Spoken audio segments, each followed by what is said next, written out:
Så jag har ju tittat på ärendet utifrån den tidsaspekten jag har. Och kan konstatera att det finns en så kallad verkställighetshinder som är inkopplat. Men ni är också överens om det.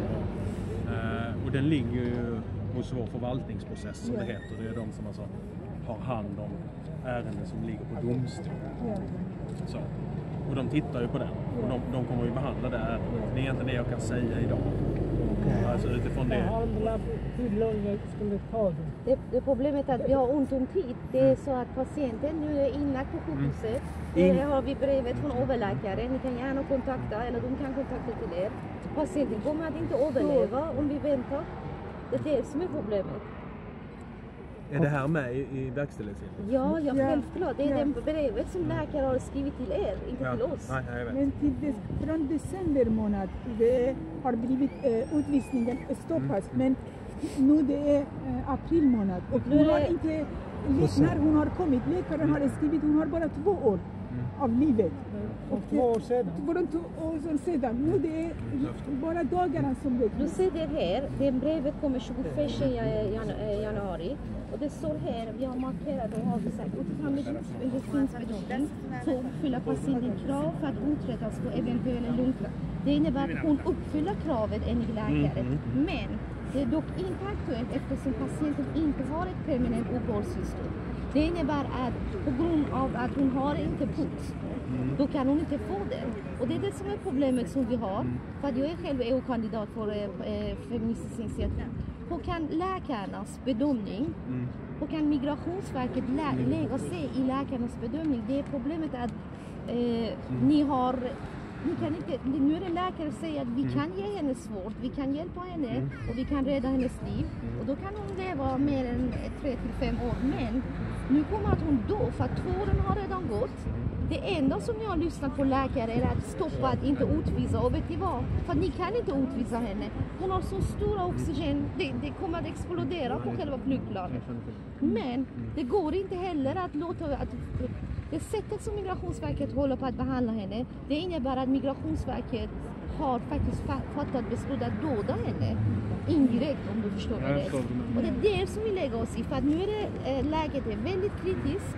Hon är inlagd på sjukhuset. Hennes syster som är sjuksköterska på Lund universitet, Lund-sjukhuset, har sagt att om nu inte vi agerar, då är det sent. Och det är det som är problemet. Vet ni vad? Vi står inte här för att bara kämpa för Saeideh. Vi står här. För alla som har en sån situation.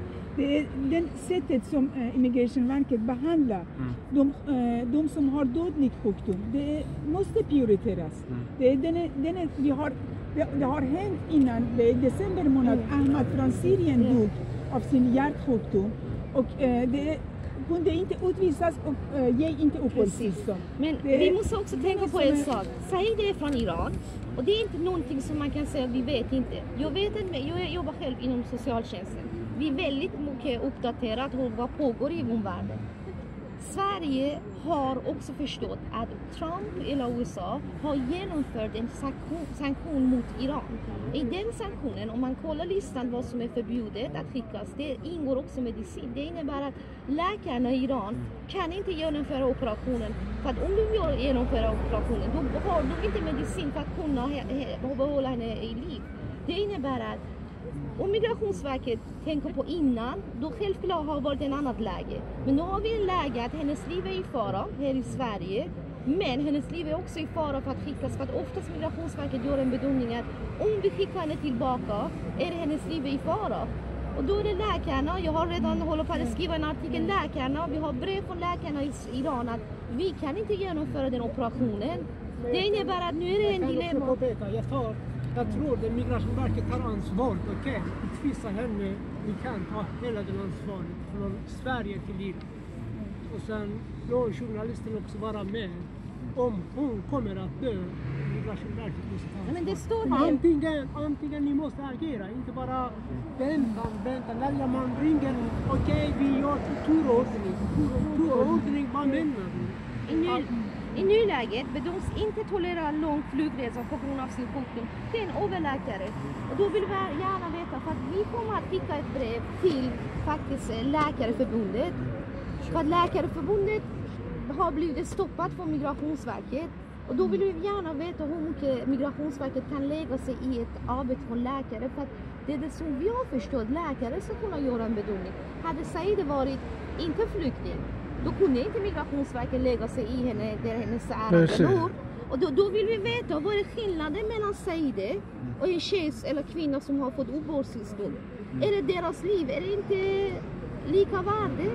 Och det är det som vi ifrågasätter. Människor är människor oavsett om de har den papper som har fått planerar eller inte har fått papper. Vad vi kan göra nu, jag kan ju ta med det här pappret även om jag har skickat in. Ja, jag eller om ni...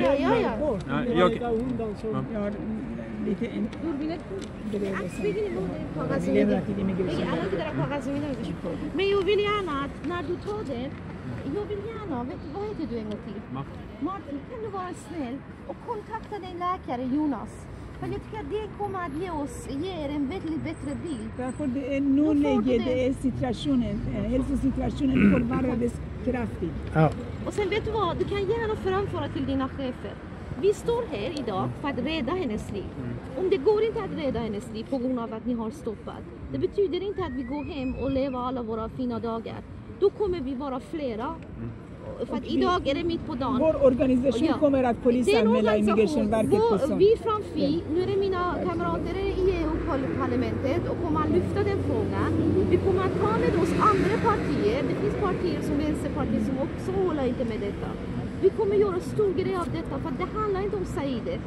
Det handlar om flera tal som Saeideh som vi får dagligen brev. Och de håller på att då. Skillnaden är att de då inte i Medelhavet. De då inte på väg till här. De då här inne i detta landet. Låt vi honom så att bra. Alltså vad jag kan göra är att jag kan upplysa de som har ärendet. Som jag sa innan så har vi jobbar inte med ärendet med enligt överhuvudtaget. Utan vi har hand om servicedelen. Det är vad jag kan göra. Jättebra. Bara en fråga, eftersom vi har haft, eller hennes syster har haft flera kontakter med Migrationsverket och domstolen. Från 3 månader sedan de hela tiden okej, vi ska göra någonting, vi ska göra någonting. Jag hoppas du glömmer inte det igen, bara snabbt. Jag ska ju gå in nu. Ja, Tack så jättemycket. Tack så mycket. För att det handlar om att kanske idag är till och med sen. Ja. Tack så jättemycket och det var snällt av dig att du kom ut. Och möta oss. Jättebra. Tack så mycket. Jag kan inte ställa några frågor. Nej, jag